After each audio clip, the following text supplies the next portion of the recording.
The morning sun cast long shadows across the manicured gardens of Clarence House as Camilla stood before her dressing room mirror, contemplating the day ahead.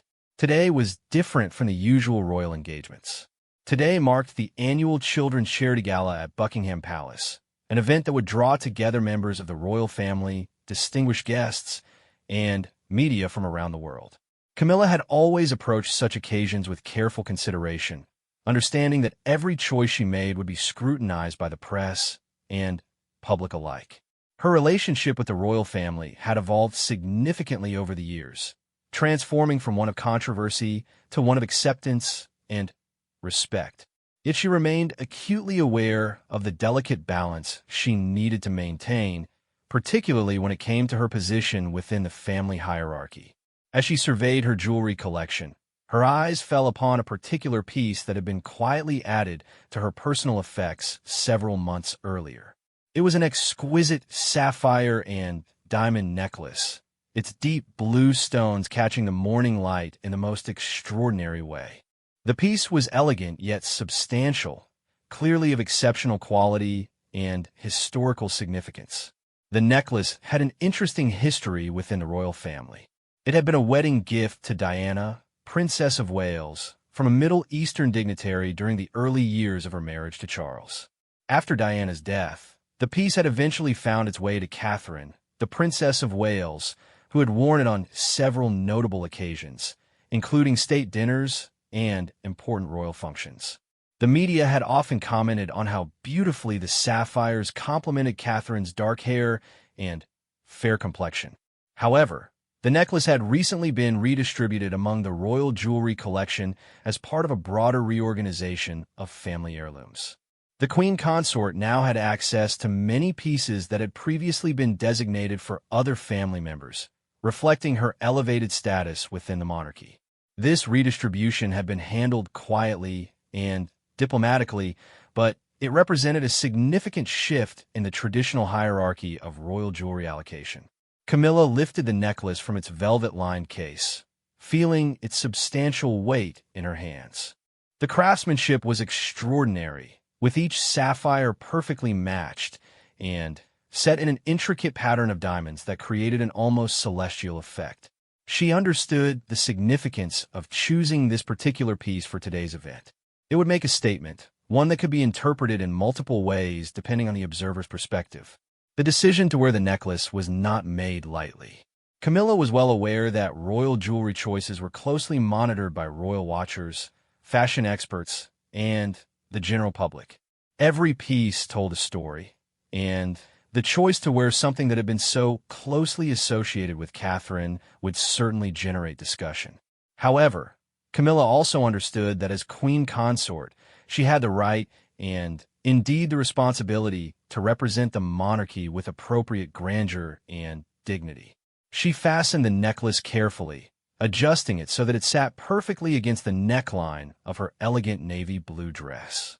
The combination was striking, the deep blue of the sapphires harmonizing beautifully with the rich fabric of her outfit.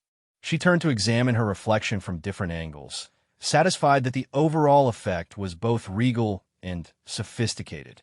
Meanwhile, across London at Kensington Palace, Catherine was preparing for the same event with her usual methodical approach. She had laid out her ensemble the previous evening, choosing a stunning emerald green dress that she knew would photograph beautifully under the palace's ornate lighting. Her jewelry selection had been more modest for this particular occasion. Elegant pearl earrings and a simple diamond bracelet that had belonged to her grandmother. Catherine had noticed the recent redistribution of jewelry within the family collection, but she approached such matters with characteristic grace and understanding. She recognized that the monarchy was a living institution that evolved with time, and changes in jewelry allocation were simply part of that natural progression. Her focus remained on her royal duties and the causes she championed, rather than on material possessions. As she put the finishing touches on her appearance, Catherine reflected on the day ahead. The Children's Charity Gala was an event she particularly enjoyed, as it aligned perfectly with her passion for early childhood development and education. She had been instrumental in organizing several aspects of the event, working closely with various charitable organizations to ensure that the maximum benefit would be achieved for the children's causes they supported.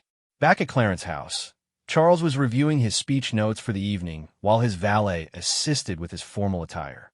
As king, he took these charitable events seriously, understanding their importance not only for fundraising but also for maintaining the royal family's connection with the public and demonstrating their commitment to societal causes. Charles had always been meticulous about details, a trait that served him well in his royal duties. He had a particular appreciation for history and tradition, which extended to his awareness of the royal jewelry collection and its significance. Each piece had a story, often connected to important moments in the monarchy's history, and he valued the continuity they represented.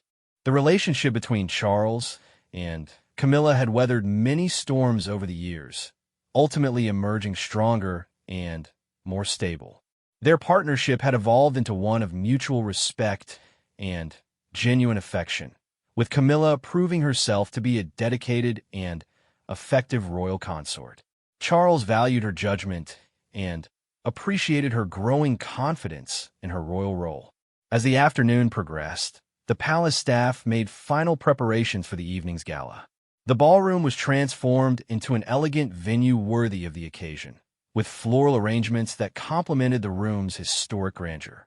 Security arrangements were finalized, guest lists were confirmed, and every detail was checked and rechecked to ensure a flawless event.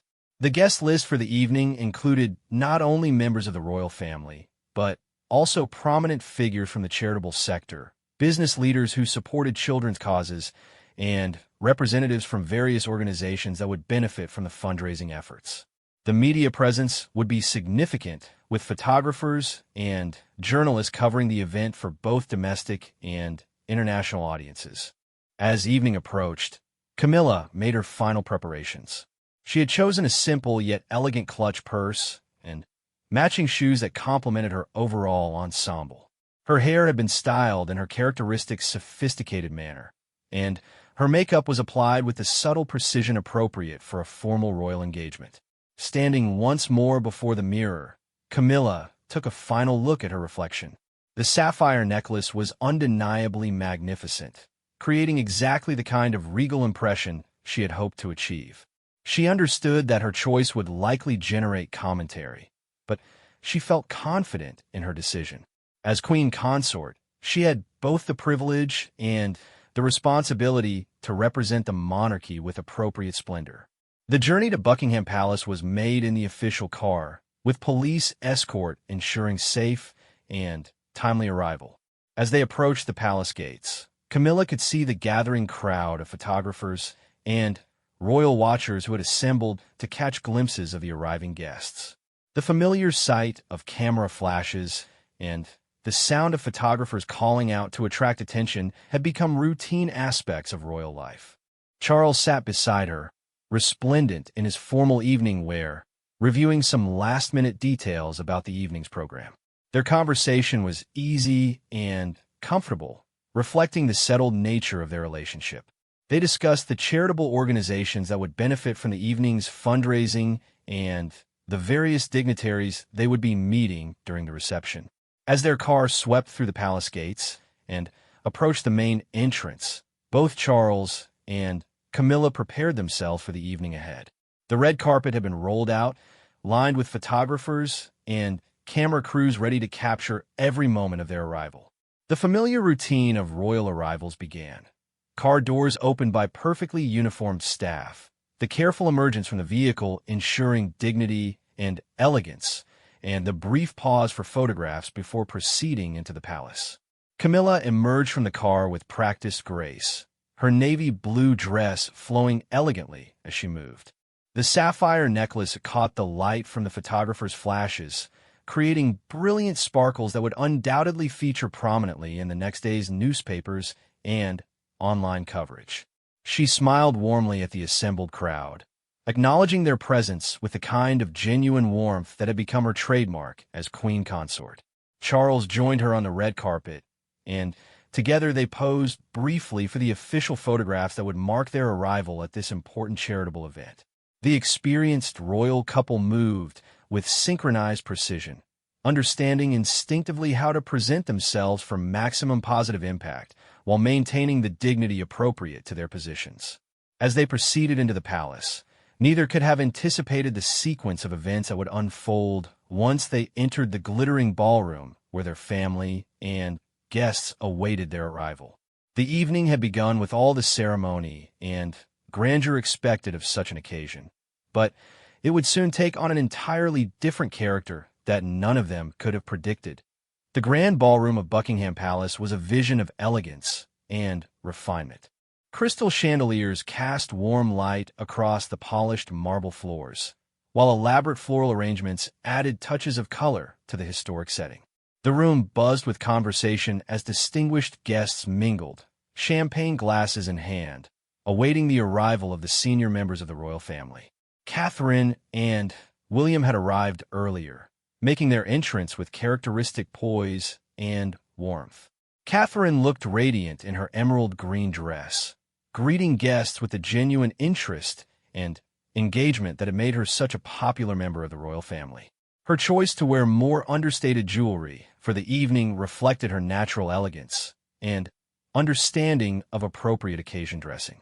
As the royal couple moved through the reception, Catherine found herself in conversation with various charitable organization representatives, discussing the important work being done to support children across the United Kingdom and Commonwealth. Her passion for early childhood development was evident in every interaction, and she listened intently as experts shared their insights and experiences.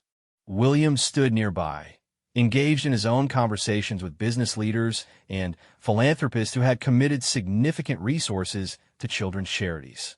His natural charisma and genuine interest in the causes they supported made him an effective advocate and fundraiser. The couple worked as a team, dividing their attention to maximize their impact and ensure that as many guests as possible had the opportunity to engage with them personally. The atmosphere in the ballroom was one of anticipation and celebration. Guests understood the significance of the evening's fundraising goals and were prepared to make substantial commitments to support the various children's charities represented. The combination of royal presence, worthy causes, and elegant surroundings created exactly the kind of environment where meaningful philanthropic commitments could be secured. When the announcement came that their majesties had arrived, a gentle hush fell over the assembled crowd. All eyes turned toward the entrance as Charles and Camilla made their grand entry into the ballroom. Charles looked every inch the king in his formal evening wear, while Camilla was resplendent in her navy blue dress. However, it was the sapphire necklace that immediately caught the attention of everyone present. The magnificent piece seemed to capture and reflect every light in the room, creating an almost mesmerizing effect as Camilla moved gracefully through the space. The deep blue stones were perfectly complemented by the surrounding diamonds, creating a display of royal grandeur that was both breathtaking and unmistakably regal. Charles's reaction to seeing Camilla wearing the necklace was immediate and complex. His eyes were drawn to the piece as soon as they entered the ballroom, and his expression registered a moment of surprise followed by what observers might have interpreted as recognition and perhaps concern. His knowledge of the royal jewelry collection was encyclopedic, and he instantly recognized the significance of this particular piece. The necklace held memories for Charles that extended back through decades of royal history. He remembered when it had been presented to Diana during the early years of their marriage, how beautiful she had looked wearing it at various state functions, and how it had later become one of Catherine's signature pieces for formal occasions. The sight of Camilla wearing it now created a complex mix of emotions that he struggled to process in the public setting of the gala. Despite his internal reaction, Charles maintained his royal composure. Years of training and experience had taught him to manage his expressions and reactions in public settings, regardless of personal feelings or surprises. He continued to smile appropriately and engage with guests, though those closest to him might have detected a slight tension in his demeanor. Catherine's response to seeing the necklace was characterized by her typical grace and discretion. From across the room, she immediately recognized the piece she had worn on numerous occasions. For a brief moment, her composure wavered almost imperceptibly, but she quickly recovered and continued her conversations with guests. Her breeding and training as a royal had taught her never to create scenes or draw attention to personal matters during public events. However, the impact of seeing the necklace on someone else was more significant than Catherine might have expected. The piece held sentimental value beyond its monetary worth. She had worn it during some of the most important moments of her royal career, including state visits and formal portraits that had become part of the official royal record.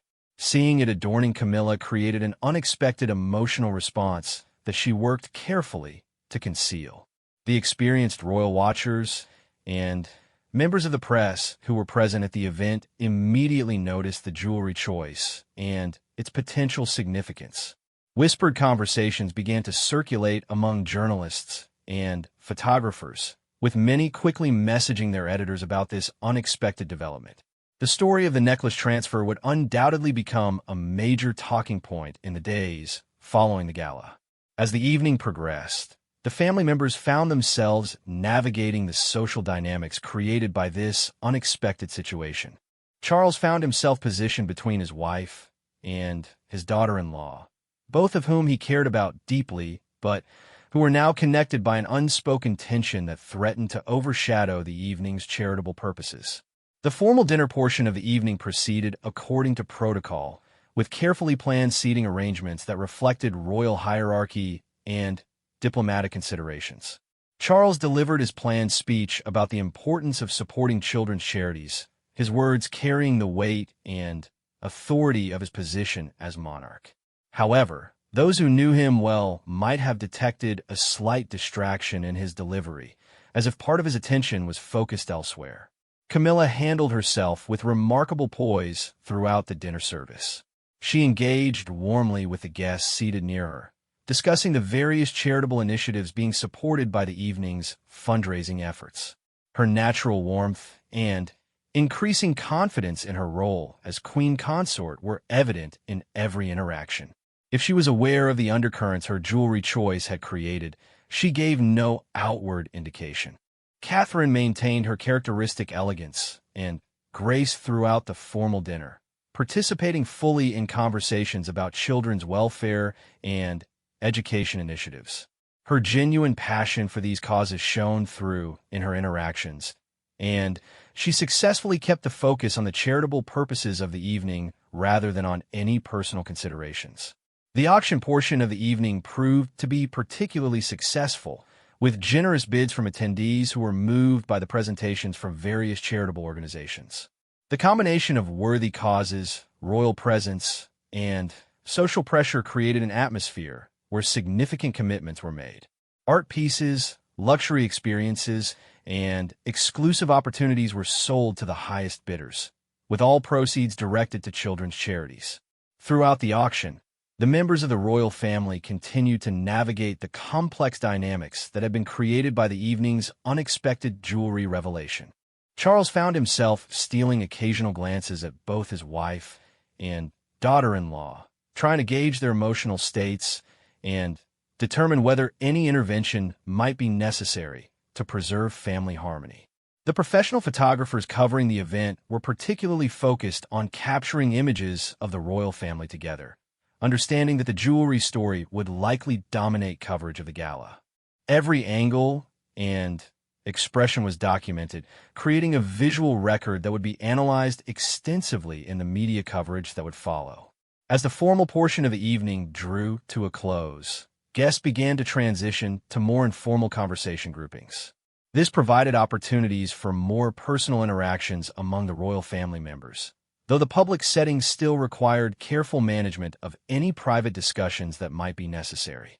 William found himself in the delicate position of supporting his wife while maintaining appropriate respect for his stepmother and father. His diplomatic skills, honed through years of royal training and experience, were called upon to help manage the family dynamics without creating any public scenes or drawing unwanted attention to internal matters. The evening's success in terms of fundraising was undeniable. Substantial commitments have been secured for various children's charities, and the gala would be remembered as an effective and elegant fundraising event.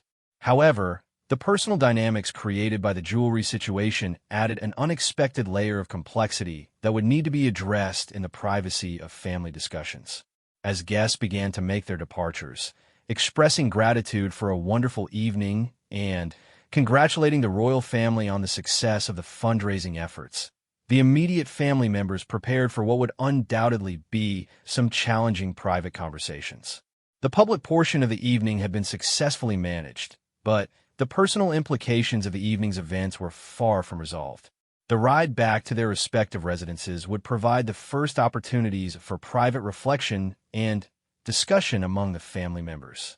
Each would need to process the events of the evening and consider how to move forward in a way that preserved family relationships while respecting individual feelings and concerns. The media coverage that would emerge in the following days would inevitably focus on the jewelry choice and its implications, adding public pressure to what was already a delicate family situation. The royal family's ability to manage such challenges privately while maintaining their public duties would once again be tested by circumstances that none of them had fully anticipated. The morning after the gala dawned gray and overcast, matching the subdued mood that had settled over the royal households. As expected, the media coverage was extensive and focused almost entirely on the sapphire necklace incident. Newspaper headlines screamed variations of royal jewelry drama and the necklace that spoke volumes, while social media buzzed with speculation and commentary from royal watchers around the world. At Clarence House, Charles sat in his private study, surrounded by the morning newspapers and briefing documents from his press secretary. The coverage was more extensive than anyone had anticipated, with detailed analyses of the jewelry redistribution and speculation about family dynamics that made him deeply uncomfortable. As someone who valued privacy and discretion, seeing intimate family matters dissected in such public forums was particularly distressing. His private secretary knocked discreetly before entering with a steaming cup of tea and additional briefing materials. The morning schedule would need to be adjusted to accommodate discussions about how to handle the ongoing media attention. Charles understood that the situation required careful management to prevent further speculation and to protect all family members from continued scrutiny. The conversation with Camilla the previous evening had been difficult, but necessary. In the privacy of their car, during the return journey from the palace, Charles had gently broached the subject of the necklace choice. His approach had been diplomatic and loving, but he had needed to express his concerns about the potential impact on family relationships and the public perception of the monarchy. Camilla had been defensive initially, arguing that as queen consort, she had every right to wear pieces from the royal collection and that the redistribution of jewelry had been officially sanctioned. Her position was technically correct, but Charles had tried to help her understand the emotional and symbolic implications that extended beyond official protocols. The conversation had ended without complete resolution, leaving both feeling frustrated and misunderstood. Meanwhile, at Kensington Palace, Catherine was dealing with her own complex emotions about the previous evening's events. She had maintained perfect composure throughout the public portions of the gala, but in private, she was struggling with feelings that surprised her with their intensity. The necklace had represented more than just a beautiful piece of jewelry. It had been connected to some of her most meaningful moments as a member of the royal family. William had been supportive and understanding, listening as Catherine expressed her feelings about seeing the necklace on Camilla. He understood that the issue went beyond material possessions to touch on questions of respect, tradition, and family dynamics. His loyalty was naturally with his wife, but he also recognized the delicate position his father was in, trying to balance his relationships with both his wife and his daughter-in-law. The couple's private breakfast was interrupted by calls from their press team, updating them on the media coverage and seeking guidance on how to respond to requests for comments. Catherine's inclination was to maintain dignified silence, following the royal tradition of never explaining or complaining about personal matters. William agreed with this approach, understanding that any public response would likely escalate the situation further. At Buckingham Palace, the king's senior advisors were meeting to discuss the broader implications of the situation. The monarchy depended on public support and respect, and family disputes that played out in the media could be damaging to the institution's reputation. The advisors were particularly concerned about the potential for the story to overshadow the charitable success of the gala and to create ongoing distractions from the royal family's official duties.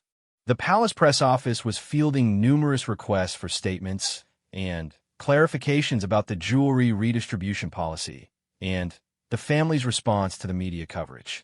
The official position would be that jewelry allocation was a private family matter and that all members of the royal family had access to appropriate pieces for their official duties. However, this standard response was unlikely to satisfy the media's appetite for more detailed information. Charles decided that direct communication with William was necessary to address the situation before it escalated further. He requested a private meeting at Buckingham Palace, understanding that face-to-face conversation would be more effective than attempting to resolve the matter through intermediaries or formal channels. The meeting was arranged for that afternoon, with appropriate discretion to avoid additional media attention. The private meeting between father and son took place in Charles's personal study at the palace, a room filled with family photographs and personal mementos that reflected the long history of their relationship. Both men understood the delicate nature of the conversation they needed to have, balancing family loyalties with the broader interests of the monarchy. Charles began by acknowledging the difficulty of the situation and expressing his regret that the evening had created tensions within the family.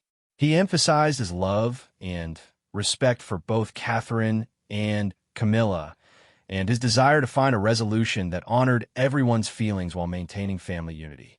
His approach was measured and diplomatic, reflecting his years of experience in managing complex royal protocols and relationships.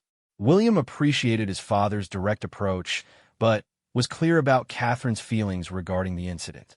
He explained that while she understood the official protocols regarding jewelry redistribution, the emotional impact of seeing such a personally significant piece worn by someone else had been unexpected and hurtful. He emphasized that Catherine had handled the situation with complete professionalism, but that her private feelings deserved consideration and respect. The conversation touched on broader issues of communication and consideration within the royal family. Both men recognized that better advanced discussion of potentially sensitive decisions could help prevent similar situations in the future. The royal family operated within complex protocols and traditions, but they were also a family with personal relationships and feelings that needed to be acknowledged and protected. Charles shared his own perspective on the challenges Camilla faced in establishing her role as queen consort. After years of criticism and scrutiny, she had worked hard to earn respect and acceptance in her position. The jewelry incident represented her attempt to assert her status and demonstrate her belonging within the royal family, even if the execution had been misjudged in terms of its potential impact on other family members. William understood the complexities his stepmother faced, but maintained that consideration for existing family relationships should have been part of the decision-making process. The royal family's strength came from their unity and mutual support, and decisions that created division or hurt feelings ultimately weakened the entire institution. As their conversation progressed, both men worked toward finding a constructive path forward. They agreed that the immediate priority was to prevent further escalation of the media attention while protecting all family members from additional scrutiny. This would require careful coordination between the respective press teams and a commitment to presenting a united front despite the private tensions. The question of the necklace itself remained delicate. Charles understood Catherine's emotional attachment to the piece, but also recognized that reversing the jewelry redistribution at this point could create its own set of problems and potentially humiliate Camilla publicly. They discussed various options for addressing the situation in a way that acknowledged everyone's feelings while maintaining appropriate dignity for all concerned. William suggested that a private family dinner might provide an opportunity for direct communication between Catherine and Camilla, allowing them to address the situation personally rather than through intermediaries. Charles agreed that this approach could be effective, provided that all parties were willing to participate in good faith and with mutual respect. The meeting concluded with an agreement to arrange such a dinner within the next few days, giving all parties time to process their emotions while preventing the media speculation from continuing indefinitely. Both men understood that the success of this approach would depend on everyone's willingness to prioritize family harmony over individual grievances. As William prepared to leave the palace, Charles expressed his appreciation for his son's mature and diplomatic approach to the situation. Despite the challenges they faced, moments like these reminded him of the strength of their family relationships and their shared commitment to the monarchy's success.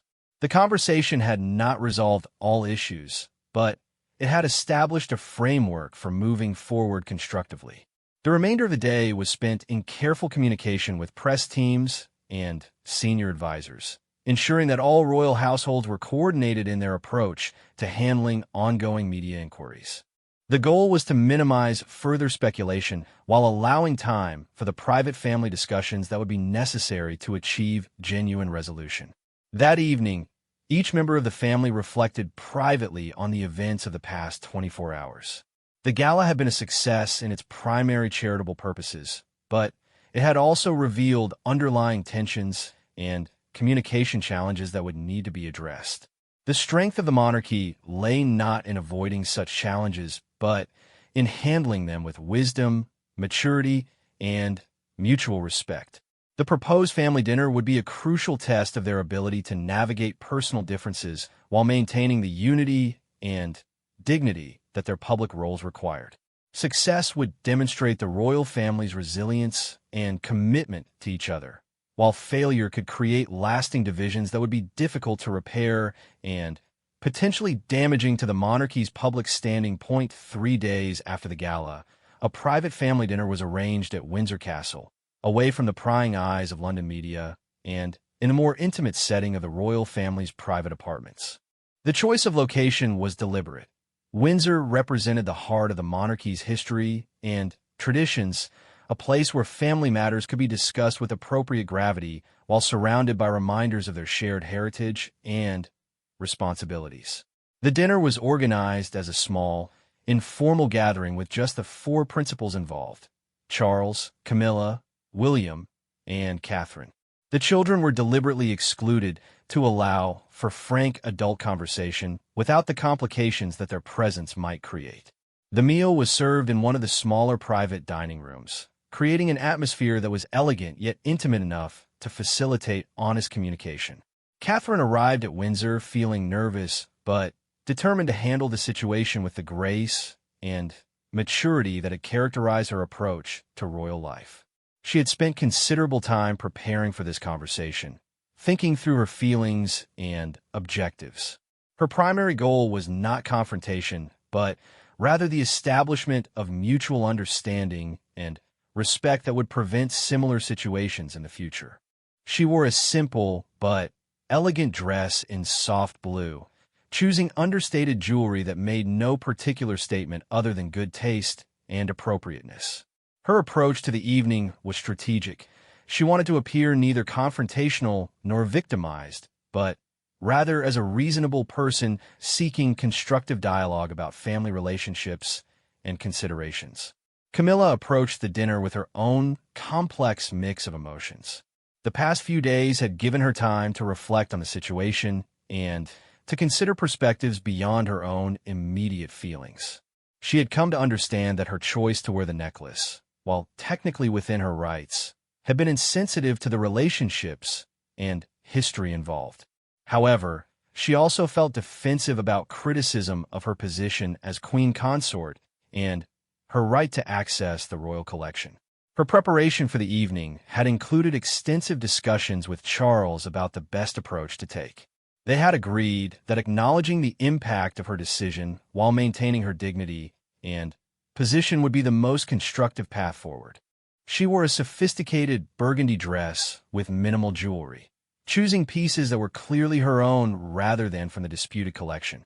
Charles and William had continued their communication in the days leading up to the dinner, working to establish common ground and shared objectives for the conversation.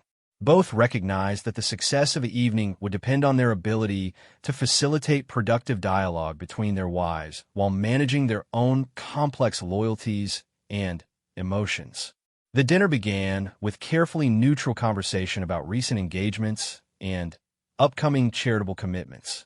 All four participants were experienced in social situations and understood the importance of establishing a comfortable atmosphere before addressing more difficult topics.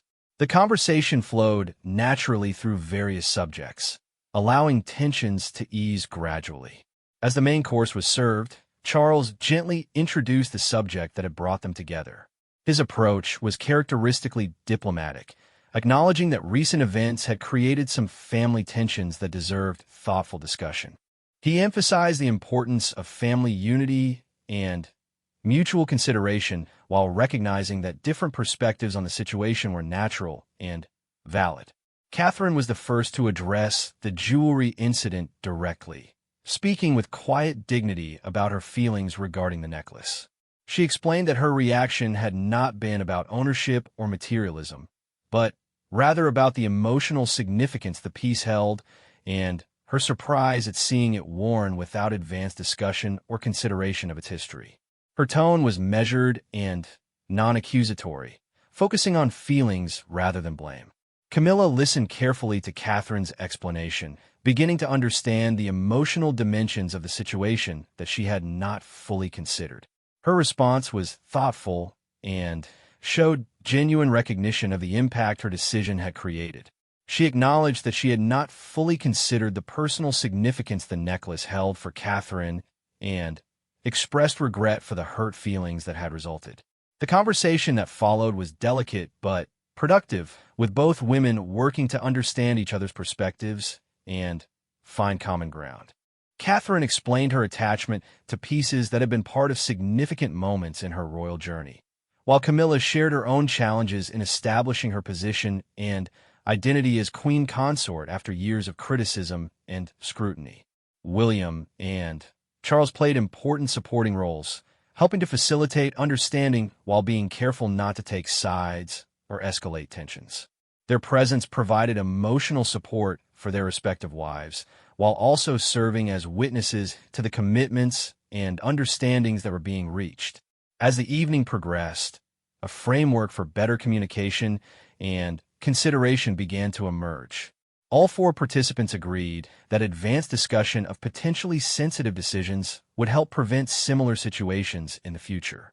They established protocols for sharing information about jewelry choices for major events, ensuring that everyone would be aware of potentially symbolic or emotionally significant selections. Camilla made a gesture that surprised everyone by suggesting that the sapphire necklace be returned to Catherine for the time being, acknowledging the special significance it held and her desire to prioritize family harmony over personal preferences. This offer was made graciously and without any sense of defeat or humiliation, demonstrating her growth in understanding the situation's complexities. Catherine's response to this offer was equally gracious, expressing appreciation for Camilla's consideration while also suggesting that they work together to establish clearer guidelines for sharing significant pieces in the future. She proposed that certain items might rotate among family members for different occasions, allowing everyone access while respecting emotional attachments and historical associations. The conversation evolved into a broader discussion about the challenges they all faced in balancing personal relationships with public responsibilities.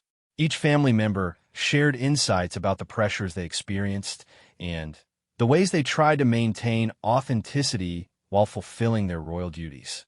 These exchanges created deeper understanding and empathy among all participants. Charles expressed his appreciation for the maturity and grace both women had shown throughout the situation, from the initial incident through the current conversation. He acknowledged the difficult position he had been in, trying to support both his wife and daughter-in-law while managing the broader implications for the monarchy. The evening had demonstrated the family's ability to work through challenges together. William shared his perspective on the importance of family unity in facing external pressures and scrutiny.